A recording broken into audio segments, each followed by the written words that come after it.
ప్రభుత్వం ఏవైతే 6 గ్యారెంటీలు అనౌన్స్ చేసిందో అందులో భాగంగా ఒక్కొక్క గ్యారెంటీని నెరవేరుస్తూ వస్తోంది. ఆల్రెడీ 4 గ్యారెంటీలను రేవంత్ సర్కార్ నెరవేరుతూ వచ్చింది. ఇప్పుడు 5వ గ్యారెంటీ ఏదైతే ఉందో అంటే ఇందిరమ్మ ఇండ్లకు సంబంధించి మనందరికీ తెలుసు, డబుల్ బెడ్రూమ్ ఇండ్లు ఎప్పుడైతే బీఆర్ఎస్ సర్కార్ అనౌన్స్ చేసిందో అప్పుడే అధికారంలోకి వచ్చింది. 2 లక్షలకు పైచిలుకు డబుల్ బెడ్రూమ్ కట్టిస్తాము అన్నటువంటి మాట చెప్పింది. కాబట్టి ఆనాడు బీఆర్ఎస్ సర్కార్ ఒక రకంగా అధికారంలోకి రావడానికి రీజన్ కూడా ఇళ్ళు, ఫ్రీ ఇళ్ళు, అది కూడా డబుల్ బెడ్రూమ్కి సంబంధించిన ఇళ్ళు. ఇప్పుడు రేవంత్ సర్కార్ ఏదైతే ప్రామిస్ చేశారో ఇందిరమ్మ ఇండ్లకు సంబంధించి ఇందిరమ్మ ఇళ్ళు అందరికీ అర్హులైన వాళ్ళందరికీ కట్టించబోతున్నాం అన్నటువంటి మాట చెప్పారు. కాబట్టి దానికి సంబంధించి ఆల్రెడీ నిధులని రిలీజ్ చేశారు. ఫస్టే అంటే 3,000 కోట్ల నిధులను ఆల్రెడీ రేవంత్ సర్కార్ రిలీజ్ చేసింది. ఈ నెల 11వ తారీఖున భద్రాచలంలో ఈ పథకానికి సంబంధించి కూడా ఆవిష్కారం కాబోతోంది, ప్రారంభించబోతున్నారు సీఎం రేవంత్ రెడ్డి. సో ఇది 5వ గ్యారంటీ అవుతుంది. మొన్న ప్రజాపాలనలో భాగంగా అప్లికేషన్స్ చాలామంది ఎవరైతే పెట్టుకున్నారో వాళ్ళందరూ కూడా మహాలక్ష్మి పథకంలో భాగంగా అప్లికేషన్స్ చాలా ఎక్కువగా వచ్చాయి.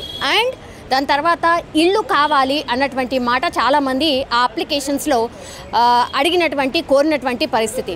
అయితే అర్హులు ఎవరు ఉంటారు ఇప్పటికైతే ఇంకా కూడా తేల్చలేదు. బట్ 90 లక్షల మంది ఆల్రెడీ రేషన్ కార్డుకి సంబంధించిన అర్హులు ఉన్నారు. అండ్ సీఎం రేవంత్ రెడ్డి పదే పదే చెప్తున్నారు, రేషన్ కార్డు ఎవరికైతే ఉంటుందో అంటే ఫుడ్కి సంబంధించిన కార్డు ఎవరికైతే ఉంటుందో వాళ్ళే అర్హులు కాబోతున్నారు మా 6 గ్యారంటీలకు సంబంధించి అని పదే పదే ఆయన స్పష్టంగా చెప్తున్నటువంటి పరిస్థితి కనిపిస్తోంది. సో 90 లక్షల మందిలో ఇప్పటికే 80 లక్షల మంది ఆల్రెడీ అప్లికెంట్స్ ఎవరైతే ఉన్నారో వాళ్ళందరూ కూడా రేషన్ కార్డుకి అనుసంధానం చేసుకోవాలి, మీరు ఈ కేవైసీ చేయాలి రేషన్ కార్డుకి సంబంధించి అని చెప్పారు.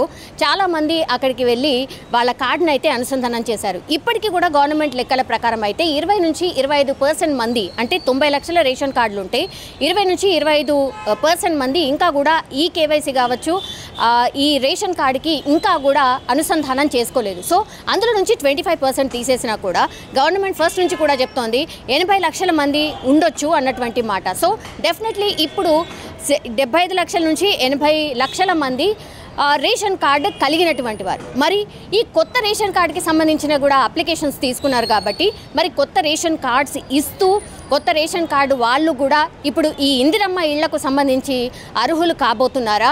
ఎందుకంటే 3,000 కోట్లు అయితే ఆల్రెడీ రిలీజ్ చేశారు. చాలామంది క్వశ్చన్ చేస్తున్నారు, రేషన్ కార్డు లేని వాళ్లకు ఏంటి పరిస్థితి అన్నటువంటి మాట అడుగుతున్నారు. కాబట్టి మరి ఈ రేషన్ కార్డుకి సంబంధించి గవర్నమెంట్ ఎట్లాంటి సొల్యూషన్ తీసుకుంటుంది ఆర్ రేషన్ కార్డుకి సంబంధించి ఎట్లాంటి క్లారిఫికేషన్ ఇవ్వబోతోంది? రేషన్ కార్డు ఇచ్చిన తర్వాతనే ఈ పథకాలు ఇవన్నీ కూడా అర్హులకి అనౌన్స్ చేయండి ఆర్ ఇంప్లిమెంట్ చేయండి అన్నటువంటి మాట కూడా చెప్తున్నారు. ఎవరైతే పాత వాళ్ళు ఉన్నారో మళ్ళీ వాళ్ళకే పథకాలు వర్తిస్తున్నాయి. కాబట్టి మరి కొత్త వాళ్ళు ఎవరైతే రేషన్ కార్డు పెట్టుకున్నారో వాళ్ళు అర్హులు కాకుండా పోతున్నారు. దీనికి సొల్యూషన్ ఏంటి అని పదే పదే చాలామంది ఎవరైతే ప్రజాపాలనలో దరఖాస్తు చేసుకున్నారో వాళ్ళ అందరూ కూడా అడుగుతున్న సిచ్యువేషన్ కనిపిస్తోంది. దీనికి సంబంధించి మరి ఎట్లాంటి క్లారిటీ ఇవ్వబోతుంది అనేది చూడాల్సిందే. బట్ ఇప్పుడు ఒక జీవో అయితే రిలీజ్ చేసింది గవర్నమెంట్. ఆ జీవోలో స్పష్టంగా చెప్తోంది ఇందిరమ్మ ఇండ్లకు సంబంధించి మేమైతే 3,000 కోట్ల రూపాయలు ఆల్రెడీ మంజూరు చేశాము. రాష్ట్ర వ్యాప్తంగా అయితే 95,235 ఇళ్లను ఆల్రెడీ ఇప్పుడు ఈ 3,000 కోట్లు ఏదైతే రిలీజ్ చేసిందో అందులో భాగంగా రాష్ట్ర వ్యాప్తంగా 95,235 ఇళ్ళు కట్టించబోతున్నారు. అండ్ గ్రామీణ ప్రాంతాల్లో ఇది 38,094 అండ్ అర్బన్ ప్రాంతాల్లో అయితే ఇది 57,141 ఇళ్లను అయితే మంజూరు చేసింది. సో అర్బన్లో చాలా ఎక్కువ సంఖ్యగా ఉంది అండ్ గ్రామీణ ప్రాంతాల్లో అయితే కొంచెం తక్కువగా ఉంది. సో ఫస్ట్ ఎవరికైతే జాగా ఉందో వాళ్లకు మాత్రమే ఈ 5 లక్షలు ప్రామిస్ చేసిందో ఆ 5 లక్షల్ని మంజూరు చేయబోతోంది అన్నటువంటిదైతే ఇప్పుడు మనకున్నటువంటి ఇన్ఫర్మేషన్. ఆ తర్వాత జాగా ఎవరికి లేదో వాళ్ళకి జాగా ఇస్తూ దెన్ 5 లక్షల రూపాయలు కూడా కట్టుకోవడానికి ఇవ్వబోతున్నారు అనేది. ఫస్ట్ ఇనిషియల్లీ మాత్రం ఇప్పుడు ఎవరికైతే జాగా ఉందో వాళ్ళకి 5 లక్షల రూపాయలు మంజూరు చేయబోతోంది. ఇప్పుడు నేను చెప్పినటువంటి లెక్క ఏదైతే ఉందో ఇప్పుడు జాగా ఆల్రెడీ ఉంటూ వాళ్ళకి 5 లక్షల రూపాయలు ఇప్పుడు రేవంత్ సర్కార్ అయితే మంజూరు చేయబోతోంది. అఫీషియల్గా ఈ 11వ తారీఖు నాడే ఇప్పుడు ప్రారంభించబోతున్నారు.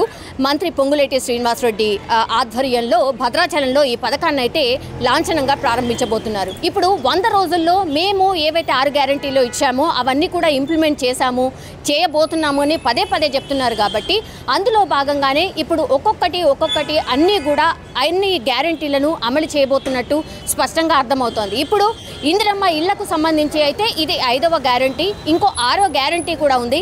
సో ఆ 6వ గ్యారంటీ కూడా మరి నెక్స్ట్ ఇప్పుడు 100 రోజుల్లో అంటే పార్లమెంట్ ఎలక్షన్స్కి సంబంధించిన నోటిఫికేషన్ రాకంటే ముందే ఆ 6వ గ్యారంటీ కూడా అమలు చేయబోతున్నారు. బట్ చాలామంది కొన్ని లక్షల మంది చాలామంది ఎవరికైతే ఇళ్ళు లేవో ఇప్పుడు ఇల్లు కొనే పరిస్థితి కూడా లేదు. అంత ఎక్కువగా భారీగా ధరలు పెరిగిపోయాయి. మనందరికీ తెలుసు. భూమి కొనలేని సిచ్యువేషన్.